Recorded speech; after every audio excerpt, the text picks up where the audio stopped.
like I should say something.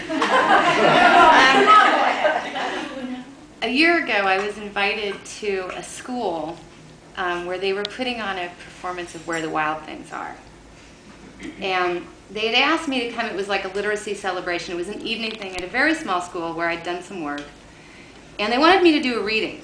But what they didn't tell me is that they wanted me to do a reading following this rendition of Where the Wild Things Are, which I'm going to tell you, it was a really hard act to follow. And the kids were wonderful.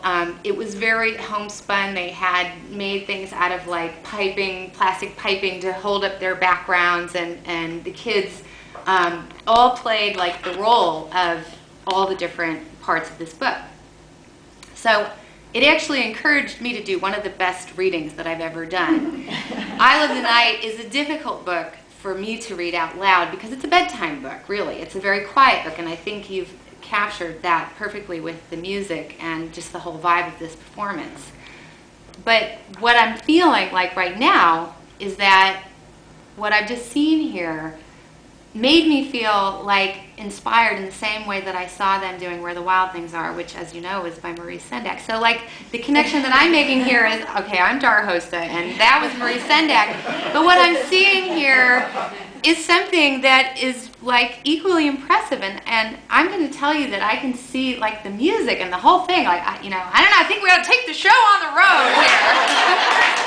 But it was really beautiful, and I can see children being really proud of putting something like this together, regardless of whether it's my book or Maurice Sendak's book or anybody's book. Right now, I've become very outspoken, and I've been doing a lot of teacher in-service things on creativity. And I've put together a big resource list if anybody wants me to email it to them.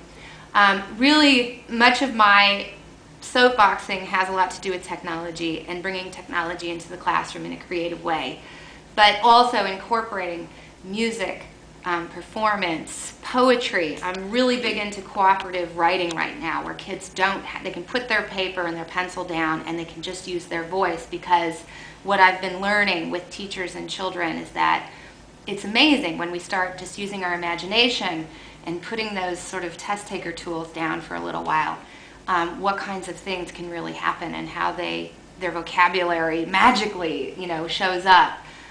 So, I didn't know what to expect when I was invited to this today, but thank you so much. I'm honored. I love it. I love that music. I love the whole thing. I'm just like in love with this whole thing. Really wonderful.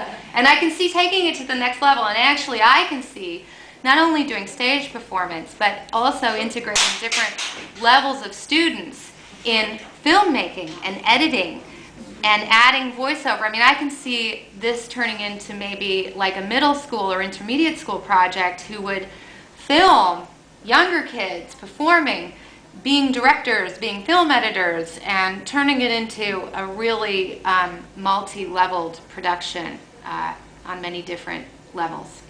I have two reactions to that. I have a lot of reactions to that.